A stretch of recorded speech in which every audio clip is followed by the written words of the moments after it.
with regard to the weakness question, when they ask you, what is your weakness? Remember, that question is primarily a trap. And it's a really good thing to want to be open and honest with the recruiter when they ask you questions about you. It's a very good thing.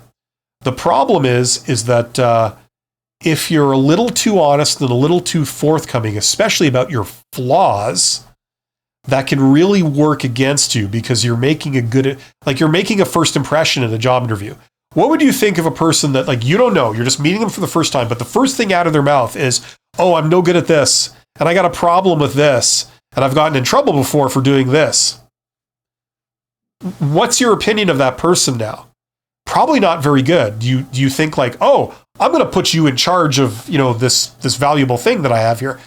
You usually don't think like that, right? So that's the problem with this situation.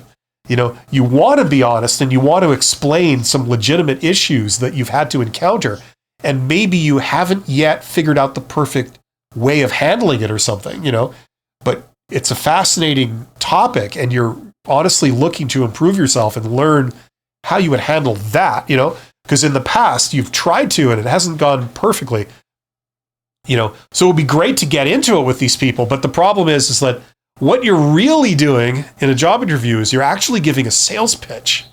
That's what it really is. They're talking to 10 people or 6 people or whatever it is. You're one of them.